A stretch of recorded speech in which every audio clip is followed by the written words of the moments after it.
അബൂ ഹുറൈറ റളിയല്ലാഹു അൻഹു പറയുന്നു, നബി സല്ലല്ലാഹു അലൈഹി വസല്ലം പറഞ്ഞു, ദഊനി മാ തറക്തുക്കും, ഞാൻ നിങ്ങളെ വെറുതെ വിട്ടിടത്തോളം നിങ്ങൾ എന്നെയും വെറുതെ വിടുക. എന്ന് പറഞ്ഞാൽ ഞാൻ കൽപ്പിക്കാത്ത കാര്യങ്ങൾ ഇങ്ങോട്ട് ചോദിക്കേണ്ടതില്ല, ഞാൻ നിങ്ങളോട് പറയുന്നതനുസരിച്ചാൽ മതി. ഇന്നമാ അഹ്ലക മൻ കാന ഖബ്ലക്കും, നിങ്ങൾക്ക് മുമ്പുണ്ടായിരുന്നവരെ അഥവാ അഹ്ലുൽ കിതാബിനെ, യഹൂദികളെയും നസ്രാനികളെയും നശിപ്പിച്ച കാര്യം എന്താണ്? കസ്റത്തു സുആലിഹിം, അവരുടെ അധികരിച്ച ചോദ്യങ്ങളാണ്.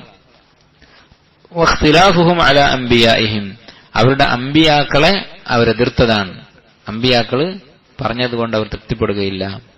ഫഇദാ നഹൈതുക്കും അൻ ഷൈഇൻ, ഞാൻ എന്തെങ്കിലും കാര്യം നിങ്ങളെ വിലക്കിയാൽ ഫജ്തനിബൂഹു, അത് നിങ്ങൾ പൂർണ്ണമായും ഉപേക്ഷിക്കുക. വഇദാ അമർതുക്കും ബിശൈഇൻ, ഞാൻ എന്തെങ്കിലും കാര്യം കൽപ്പിച്ചാൽ ഫഅ്തു മിൻഹു മസ്തതഅതും, കഴിവിന്റെ പരമാവധി അത് നിങ്ങൾ പ്രാവർത്തികമാക്കുക. അപ്പൊ നബി സല്ലല്ലാഹു അലൈഹി വസല്ലം ഒരു കാര്യം വിലക്കിയാൽ അത് പൂർണ്ണമായും ഉപേക്ഷിക്കുക, ഒരു കാര്യം കൽപ്പിച്ചാൽ കഴിവിന്റെ പരമാവധി അത് ചെയ്യുക. അതാണ് ഈ ഹദീസിലെ പ്രസക്തമായ ഭാഗം. അപ്പോൾ ഹറാമായ കാര്യങ്ങൾ എന്ത് ചെയ്യുക? പൂർണ്ണമായും ഒഴിവാക്കുക. കൽപ്പിച്ച കാര്യങ്ങൾ ഫർളുണ്ടാകും, സുന്നത്തുണ്ടാകും. ഫർളുകൾ പൂർണ്ണമായിട്ട് ചെയ്യണം, സുന്നത്തുകൾ കഴിവിന്റെ പരമാവധി ചെയ്യുക. അതാണ് ഈ ഹദീസിന്റെ ആശയം.